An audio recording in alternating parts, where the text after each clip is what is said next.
Olá pessoal, boa tarde. Boa tarde ao pessoal da Rádio Cotia. Tudo bem? Estamos aqui em mais um programa Papo Pet na Rádio Cotia. Hoje, terça-feira, 15 horas, semanalmente aqui falando um pouquinho sobre os pets, né? O dia a dia dos pets.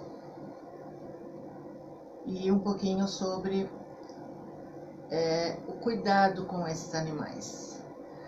Boa tarde a todos que estão chegando.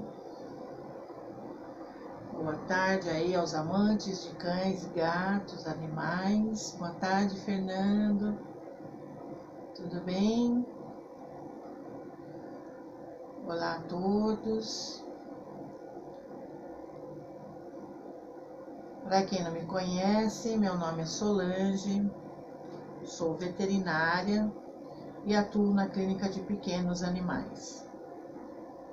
Boa tarde, Cris. Boa tarde, Cassiana. Tudo bom? Tudo bem com vocês? Aqui tá muito calor. E aí? Tudo em ordem? Bom, então, para quem não me conhece, eu atuo na clínica de pequenos animais, na área de especialidade. A minha área de especialidade é homeopatia e florais. Também mexo um pouquinho com aromaterapia. E o tema escolhido para hoje, que eu acho que vale para a gente refletir durante a semana toda, é o dia 14 de março, que é o Dia Internacional, o Dia Nacional dos Animais, né? Todo mundo conhece a data, o Dia Internacional dos Animais, que é o dia de São Francisco de Assis, no dia 4 de outubro.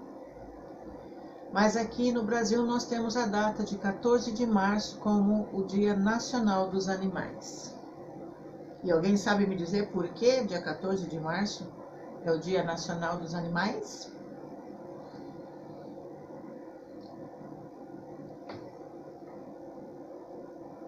Tá bem quente, né, Cris? Você aí no sítio tá mais fresquinho, com certeza. Aqui hoje tá bem abafado na cidade. Então, gente, o dia 14 de março, ele foi uma data escolhida para se comemorar o Dia Nacional dos Animais,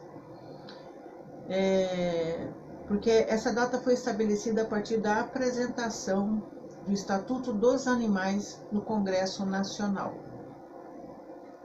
Então, assim, falando bem superfluamente sobre essa legislação, nós temos uma legislação mais antiga que fala da Lei de Crimes Ambientais, né? Que é a Lei Federal 9.605, que é de 1998. No artigo 32, essa lei fala dos crimes ambientais.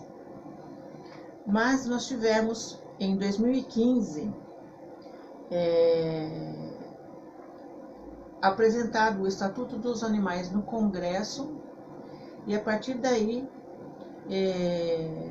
a partir da aceitação desse estatuto, foi estabelecido que os animais têm direito, que o estatuto vai destinar em garantir a vida e o combate aos maus tratos e as demais formas de violência contra os animais. Então, a partir dessa data, houve o interesse em se combater os maus tratos animais, garantir a vida dos animais através de legislação, né? E isso já foi melhorado, inclusive agora no ano passado, quando nós tivemos a Lei Sanção, que é a Resolução 1236, que fala dos maus tratos e de outros agravos aí com relação aos animais, né? Então, o dia 14 de março foi escolhido porque foi o dia em que esse Estatuto dos Animais foi apresentado ao Congresso Nacional. E eu acho que o mais importante para a gente celebrar nessa data, para a gente pensar a respeito, para a gente passar aí a semana refletindo no assunto, é pensar que nesse dia ou nessa semana, a gente deve pensar em conscientizar as pessoas a respeito da importância do bem-estar animal como direito, né? Então, as pessoas hoje conhecem. Olá, Anabela, boa tarde, seja bem-vinda.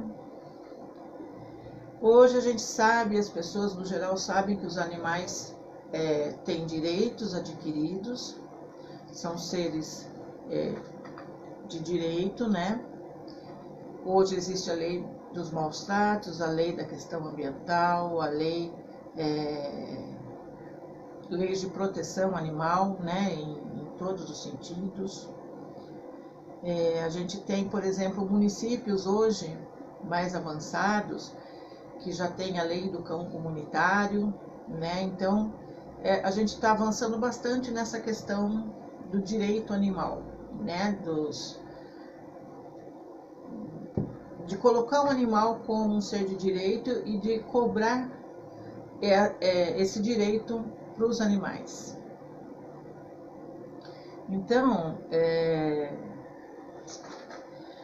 a importância da gente falar do bem-estar animal como direito, por exemplo, isso parte um pouquinho da gente falar para as pessoas, conversar com as pessoas a respeito do que é bem-estar, né? Do que é um direito do animal. A gente sabe que o animal tem direito à água, direito à comida, direito à saúde, né? Mas a gente precisa pensar nisso, lembrando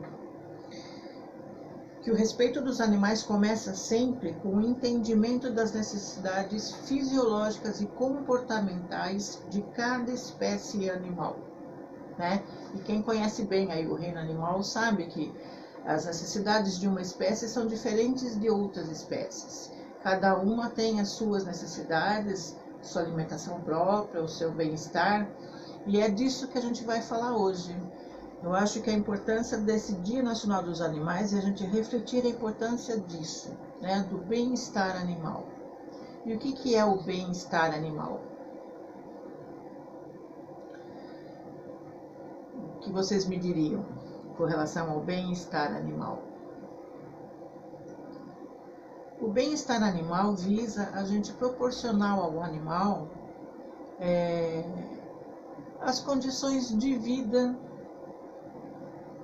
que ele necessita, o que ele necessita para desenvolver o seu instinto animal, o seu comportamento animal, os seus hábitos de reprodução. Então, é nisso que a gente deve pensar, né? Falando em direitos animais, dos animais, é relativo ao bem-estar animal. E foi muito triste eu ler agora na internet, exatamente no domingo, dia 14 de março, Dia dos Animais, um episódio ocorrido lá numa praia no Ceará, onde algumas pessoas que estavam na praia caçaram um tubarão de pequeno porte, né? É um cação, na verdade. Eles caçaram esse animal, tiraram o animal da água, submeteram esse animal a maus tratos.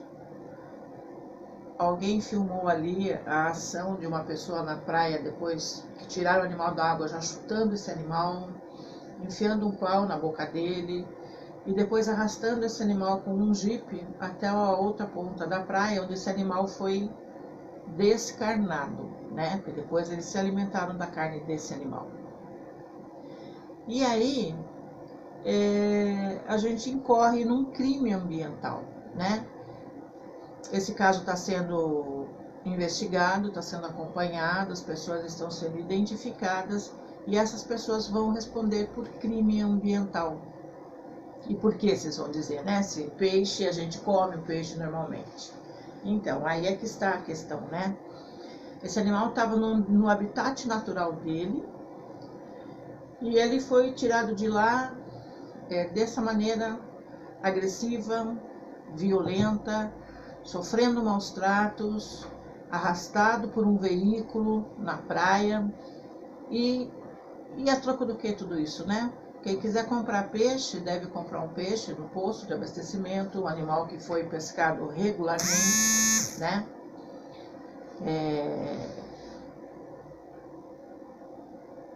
Todo esse trabalho dos pescadores é feito com critério para que os animais possam se reproduzir na época de reprodução, enfim. É tomado todo um cuidado para se preservar a espécie, para se preservar o bem-estar dos animais, do ambiente em que eles vivem e da reprodução deles, inclusive, né? Então, qualquer ato que a gente tiver fora disso é um ato que vai contra a liberdade do animal e os direitos desse animal, né? Por isso essas pessoas vão responder por um crime ambiental. Então é importante a gente pensar no nosso dia a dia, né? O que nós fazemos em relação aos animais, a favor dos animais ou contra os animais, se a gente está respeitando o animal como ser animal, se a gente está respeitando o ambiente dele, se a gente não está poluindo o rio que esse animal mora, né? Se a gente não está poluindo as matas com sujeira, com lixo, com plástico, né? Que os animais acabam inclusive ingerindo e morrendo. Então, é importante a gente observar essas questões para que a gente mesmo possa melhorar as nossas atitudes e mostrar, né, com exemplos às outras pessoas o que é respeitar a vida animal, né? O que é dar importância ao bem-estar animal como direito desse animal. Eles têm esse direito já adquirido, né? Deixa eu ver aqui, estão falando. Em Portugal, zona de Sintra, existe uma matilha de cães que são maus porque têm fome. Já nos queixamos, a polícia, as autoridades, é quem de direito e ninguém faz nada. Então, como é o nome dela? Agora eu não consigo ver o nome dela.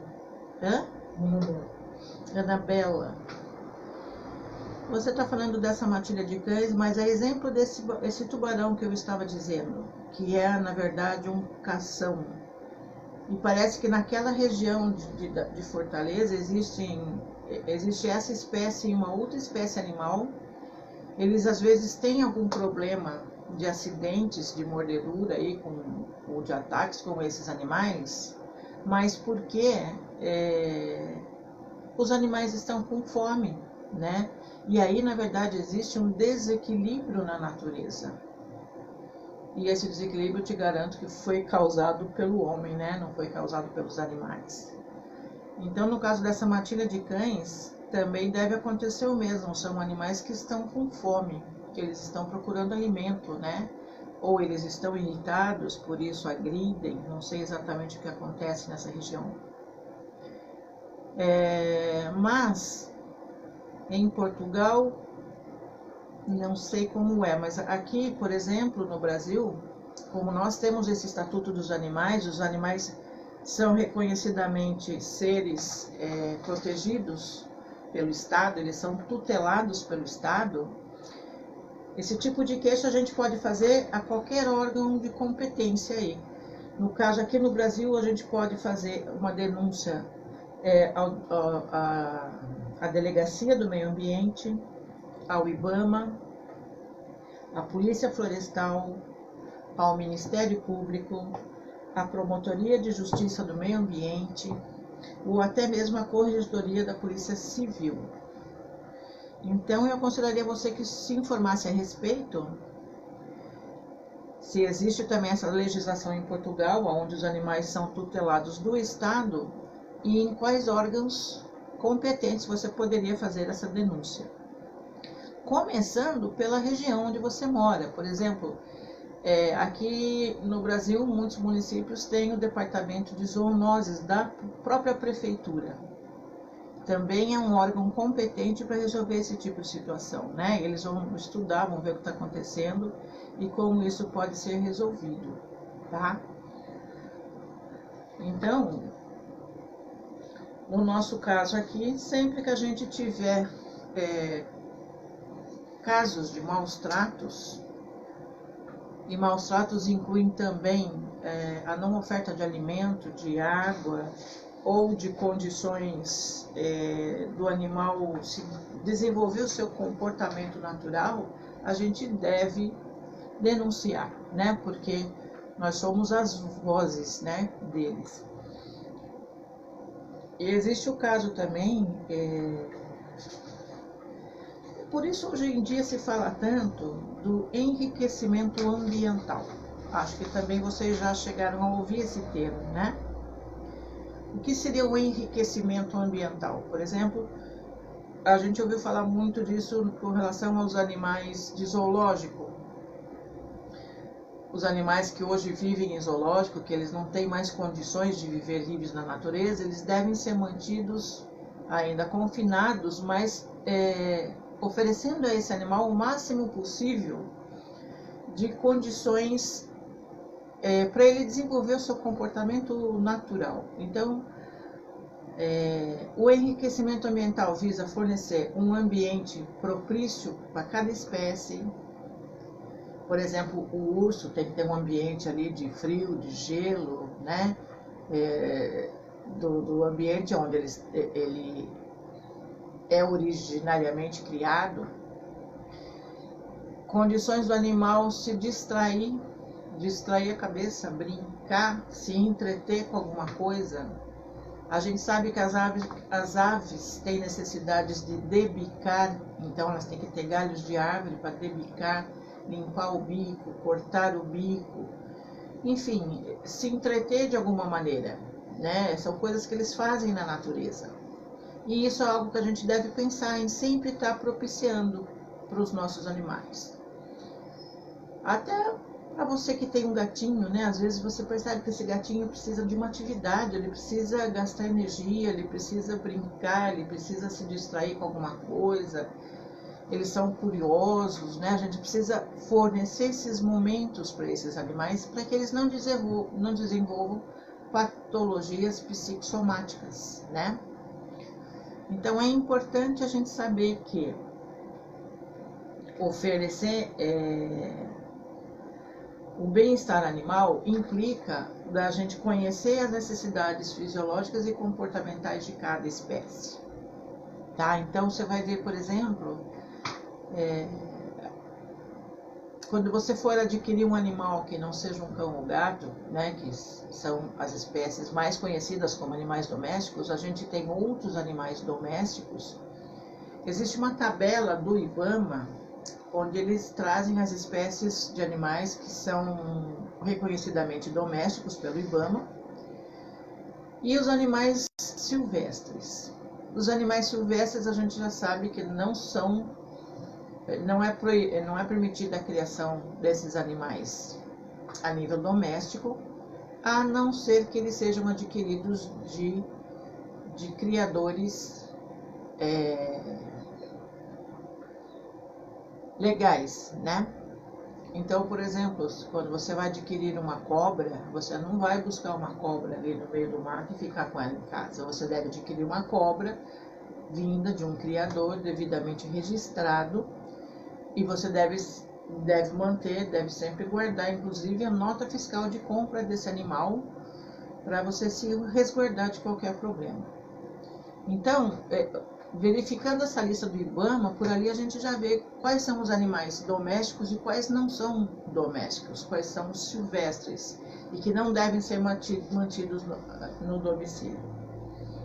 Então, por exemplo, o gato, o cachorro, a vaca, o cavalo, a cabra, o coelho, o periquito, o canário, são animais de espécies domésticas. Agora, se a gente for ver, nessa lista não consta o papagaio, não consta o jabuti, por exemplo, e não consta a cobra também, porque eles são animais silvestres. Então, se você for comprar um papagaio de um criador não registrado, você pode estar incutindo um crime ambiental. O jabuti é a mesma coisa, né? Então, assim, se você já tem esses animais, obviamente você não vai se desfazer deles, mas o que você deve procurar fazer é conhecer a espécie animal, saber o que ele come, saber como ele vive no meio ambiente, saber do que ele precisa para desenvolver o seu comportamento natural, né? Então, por exemplo, eu já vi muitos casos de pessoas que criam papagaio e oferecem para o papagaio café com leite.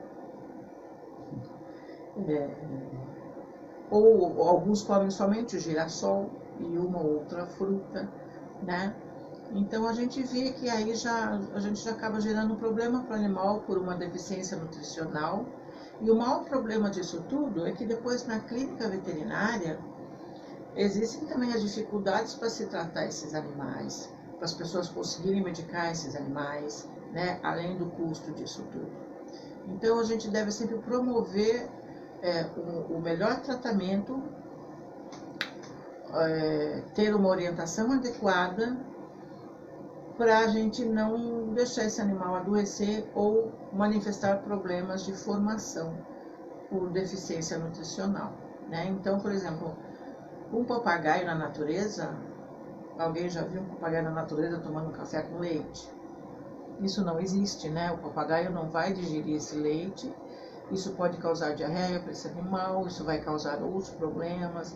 O café é um excitante, então aí a gente pode incutir em vários erros, né? Então, o que a gente deve fazer? Procurar a orientação de um profissional, de um veterinário de confiança, saber como a gente deve alimentar esse animal, como a gente deve fazer no ambiente desse animal, esse animal toma banho, não toma banho, como é que ele toma banho, como a gente pode fazer para proporcionar esse banho a esse animal.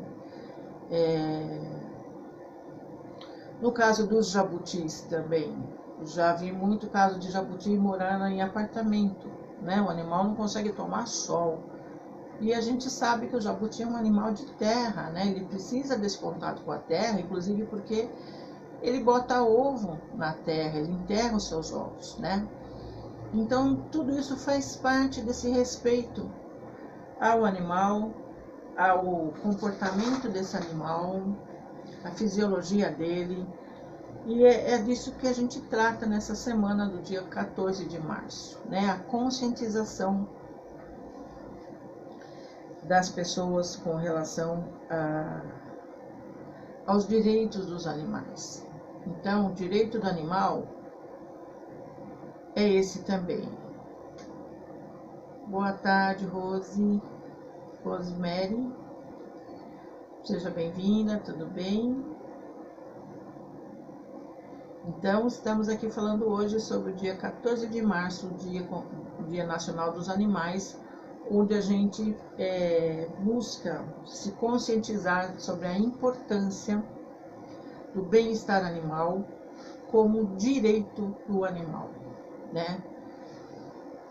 É importante a gente saber que os animais têm esse direito garantido por lei e qualquer coisa que fuja a isso, a gente pode,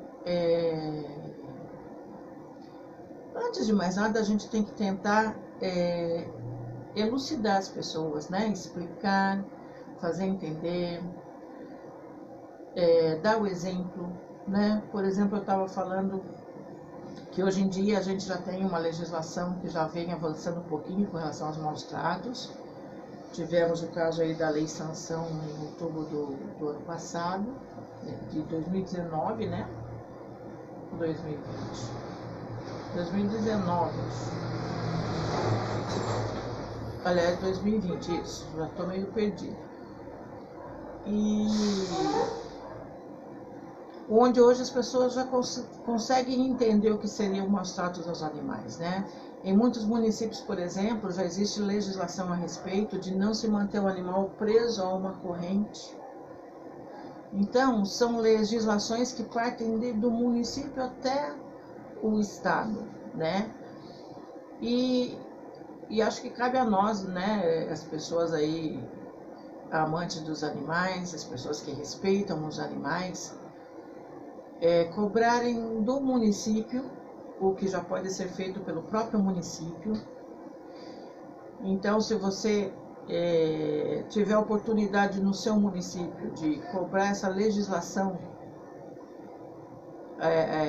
a partir de um centro de zoonoses, ou então conversando com os vereadores, né, o direito do animal de rua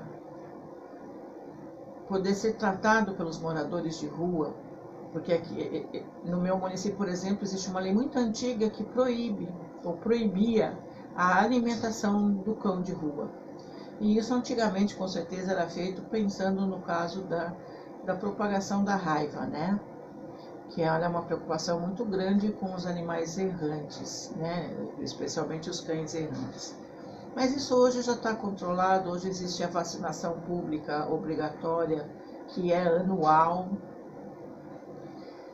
coisas que a gente também deve cobrar do serviço público, né? Que as vacinas públicas continuem sendo feitas anualmente e publicamente. As campanhas de castração que podem ser feitas também pelos centros de zoonoses ou pelas clínicas conveniadas aí nas cidades, os pequenos municípios, cada um no seu município já pode ir fazendo alguma coisa com relação a isso, né? Então,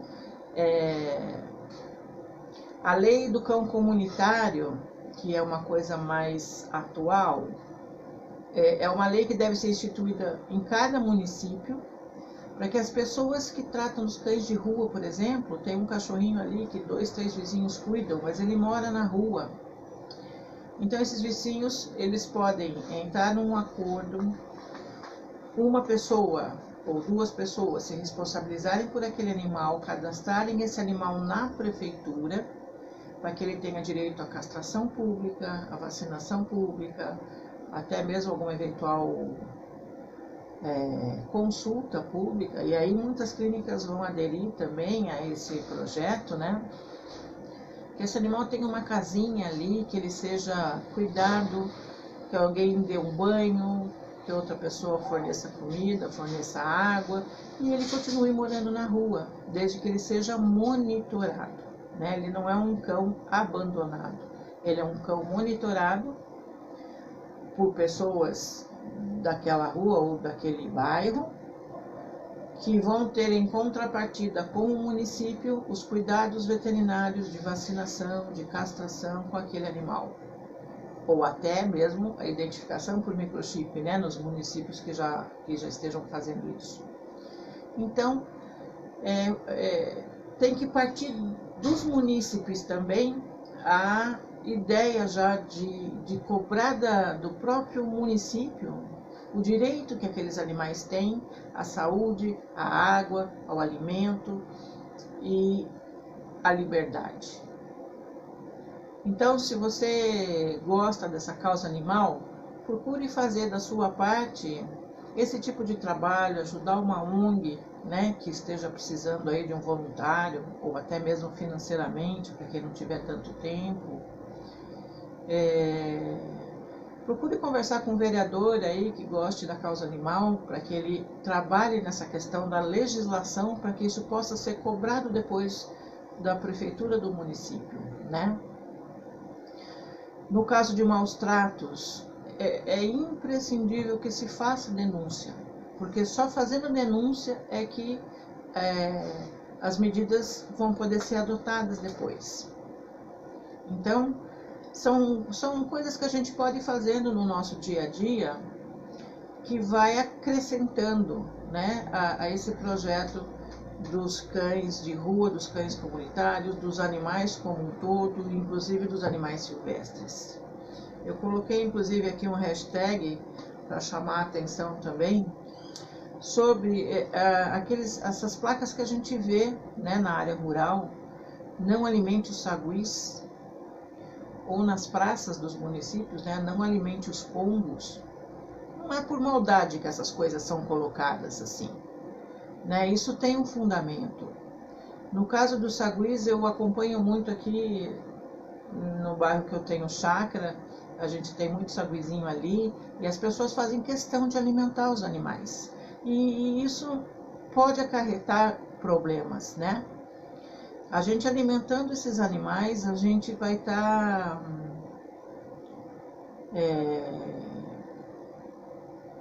como eu vou dizer? A gente vai estar tolhendo esse animal da liberdade dele de buscar alimento, né? E dele aprender a sobreviver na floresta, na mata, de alimentar os seus filhotes, né?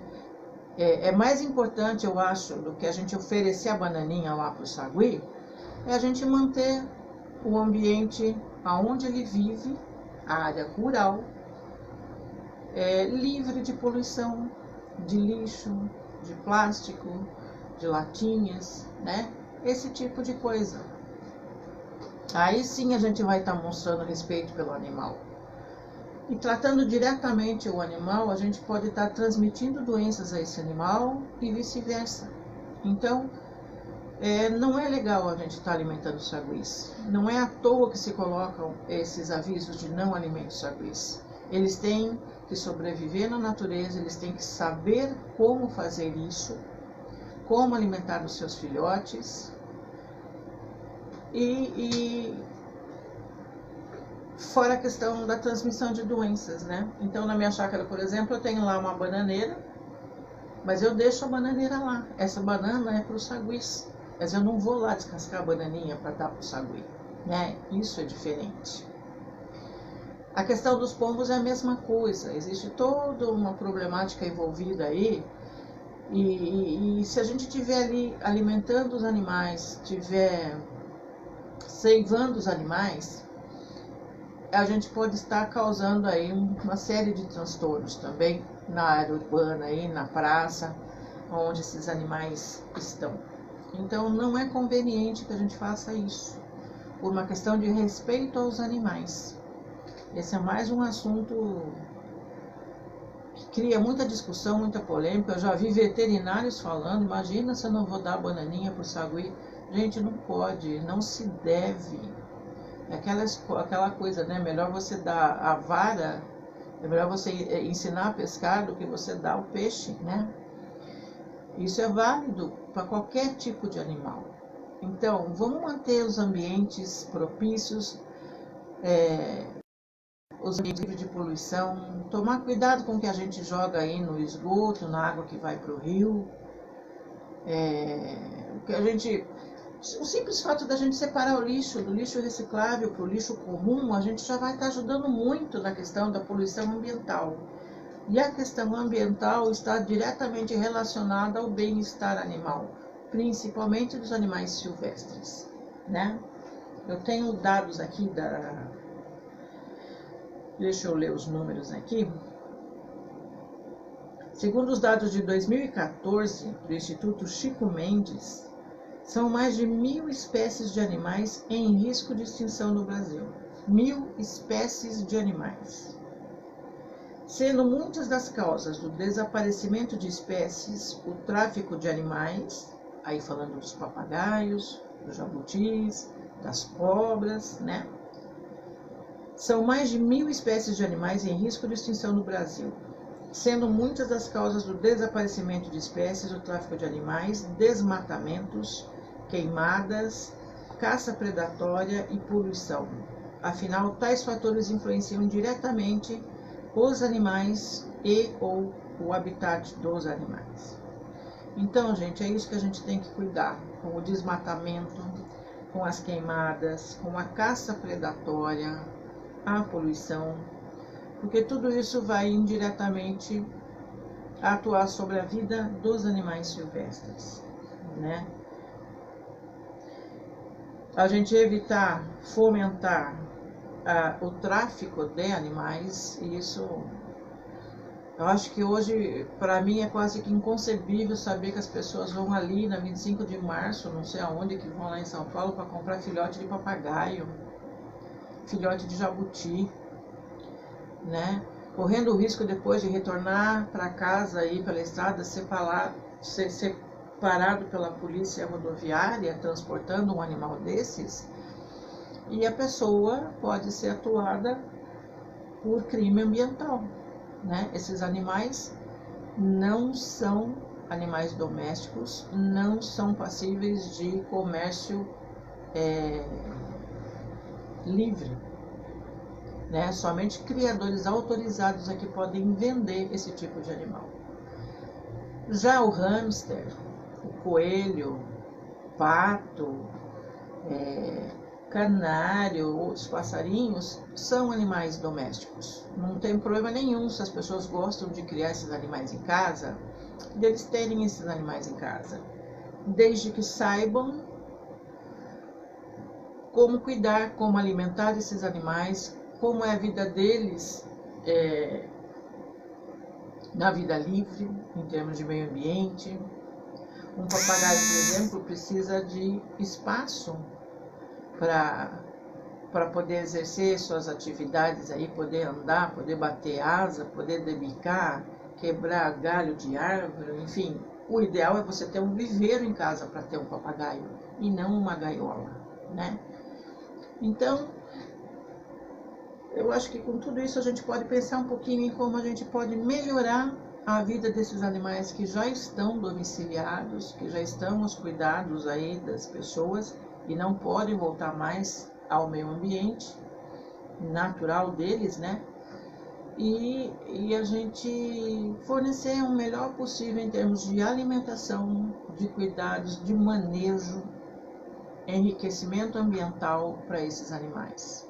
Isso sem falar na reprodução, que muitas vezes acaba não sendo nem possível porque eles não estão bem adaptados ao seu ambiente. Ok, gente? Alguém quer dizer mais alguma coisa? Alguém tem alguma questão para colocar? Gostaria de falar alguma coisa? Eu acho que eu já falei bastante. E vou insistir nessa questão. A questão do bem-estar animal. A questão do bem-estar animal é um direito adquirido dos animais. Hoje, aqui no nosso Brasil, eles têm esse direito adquirido por lei, no Estatuto do Animal. E lembra sempre que os animais são tutelados do Estado.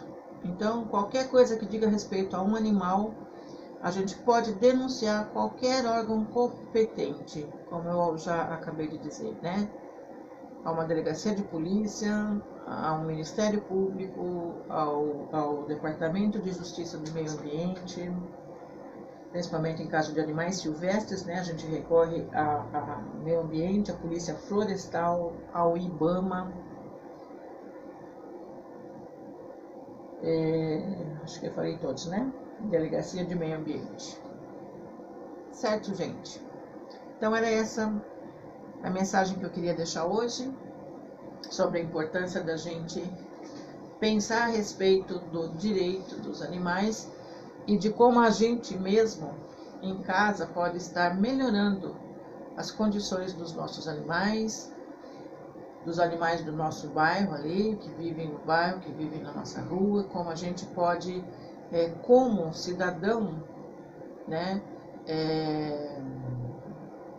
requerer aos meios públicos, né, através da prefeitura, de centro de controle de zoonoses, a Câmara dos Vereadores, enfim, atuar no sentido de fazer cumprir a legislação referente aos animais no município e atualizando sempre essas leis, porque muitas delas estão defasadas, muitas delas não se cumprem, né? Como é a questão hoje, por exemplo, da vacinação de raiva, como já foi discutido sobre a vacinação de leishmaniose para municípios que têm bairros aí com a incidência do problema. Enfim, são coisas que a gente pode fazendo em prol dos animais, mas que exigem uma contrapartida da população em relação ao serviço público, ok? Bom, espero que tenha sido um assunto aí que vocês tenham gostado, tenham parado para refletir, que tenha contribuído de alguma maneira para que a gente possa fazer mais e melhor pelos nossos animais. Tá ok? Agradeço a todos pela participação. Obrigada, Cassiana. Obrigada, Cris. Obrigada a todos aí. Espero vocês na próxima terça-feira para mais um programa Papo Pet, sempre às 15 horas, ok? Obrigada, uma boa tarde para vocês e um beijo.